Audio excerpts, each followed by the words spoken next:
తమిళనాడులోని పుదుకొట్టైలో మృతి చెందిన మెదక్ జిల్లా అయ్యప్ప భక్తుల మృతదేహాలు మరికొద్దిసేపట్లో స్వగ్రామానికి చేరుకోనున్నాయి. మృతుల కుటుంబాలను నర్సాపూర్ ఎమ్మెల్యే మదన్ రెడ్డి పరామర్శించారు. మృతుల కుటుంబాలను అన్ని విధాలు ఆదుకుంటామని చెప్పారు.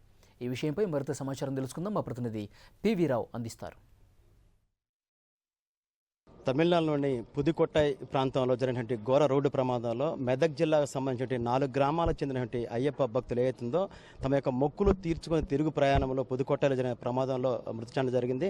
వారందరినీ కూడా ఆ మృతదేహాలందరినీ కూడా ఇక్కడ చేరవేసేందుకు కూడా ఇక్కడ నుంచి ఒక బృందం వెళ్ళి నిన్నంతా ప్రయత్నం చేసింది. మరికొద్ది గంటల్లోనే మృతదేహాలన్నీ కూడా వారి స్వగ్రామాలకు చేరుకుంటాయి. మనతో పాటు ఈ స్థానిక ఎమ్మెల్యే నర్సాపూర్ ఎమ్మెల్యే మదన్ రెడ్డితో పాటు టీఆర్ఎస్ పార్టీ అదేవిధంగా మిగతా నాయకులు కూడా ఇక్కడ ఉన్నారు. వారిని అడిగి మరిన్ని విషయాలు తెలుసుకునే ప్రయత్నం చేద్దాం. ఎమ్మెల్యే గారు చెప్పండి, మనం చూస్తున్నాం ఘోర రోడ్డు ప్రమాదంలో 10 మంది చనిపోయారు. వాళ్ళందరూ కూడా పేదరికంతో ఉన్న కుటుంబాలు, వాళ్ళని ఏ విధంగా ప్రభుత్వం ఆదుకోబోతా ఉంది? ఇవాళ చాలా దుర్ఘటన జరిగింది, చాలా దురదృష్టకరం. ఏదైతే వాళ్ళు శబరిమల యాత్ర ఒక అతి పవిత్రంగా భావించి 40 రోజులు దీక్ష చేసి వాళ్ళు వస్తుండగా ఒక లారీ మరి ప్రమాదవశాత్తు వాళ్ళకి తగిలి ఇమ్మీడియట్గా వాళ్ళు ప్రాణాలు కోల్పోవడం చాలా దురదృష్టకరమైన సంఘటన.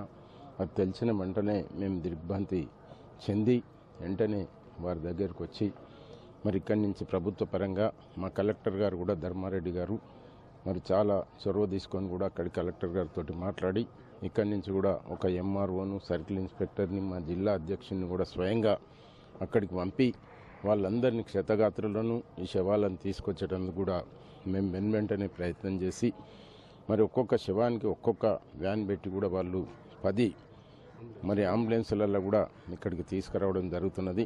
మనతో పాటు మురళీ యాదవ్ అన్న, చెప్పండి, అక్కడ మీరు దుర్ఘటన జరిగిన ప్రాంతానికి వెళ్ళారు. దుర్ఘటన ఎలా జరిగింది? తర్వాత అక్కడ ఏవైతే గాయాలు పైన వాళ్ళందరినీ కూడా ఎలాంటి చికిత్స అందుతుందో, అక్కడ ఎంతమంది ఉన్నారు, ఇంకా ఇక్కడికి ఎప్పుడు తరలిస్తారు? ఏదైతే చికిత్స పొందిన వాళ్ళు ఇక్కడ ఎప్పుడు తరలించే అవకాశం ఉంది? చాలా బాధాకరమైన దుర్ఘటన. శబరిమల యాత్ర తీసుకొని తిరిగి వస్తుండగా నర్సాపూర్కు చెందిన 9 మంది డ్రైవర్తో పాటు 10 మంది చనిపోవడం, శబరిమల యాత్రను తిరిగి వచ్చి ముద్దుకొట్టై వద్ద ఈ సంఘటన జరిగింది. మేము సంఘటన స్థలాన్ని విజిట్ చేసినాం. అక్కడ లారీ వాడు తప్పడం వల్లనే మా వాళ్ళు మంచి రూట్లో వస్తుంటే లారీ రాంగ్ సైడ్లో వచ్చి కొట్టడం జరిగింది. ఏదేమైనా చాలా బాధాకరం. మా శాసనసభ్యులు గారు ఆదేశం మేరకు చెప్పగానే నేను, సిఐ గారు, ఎంఆర్ఓ గారు వెళ్ళడం జరిగింది స్పెషల్ ఫ్లైట్లో. అక్కడికి చేరిన తర్వాత మా మృతదేహాలు అన్నీ కూడా మార్చిలో పెట్టించి భద్రంగా అన్నీ కూడా పోస్ట్ మార్టం చేయించి క్షతగాత్రులను కూడా మంచి ట్రీట్మెంట్ చేయించి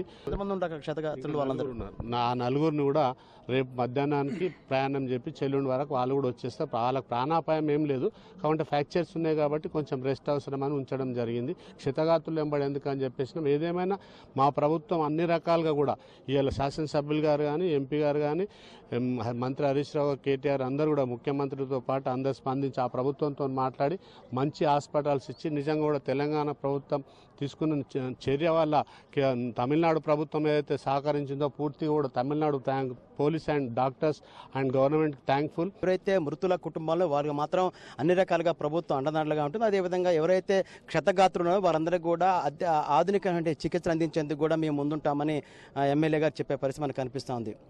కెమెరా పర్సన్ రాముతో పివి రావు, 10 టీవీ, రెడ్డిపాలెం నుంచి.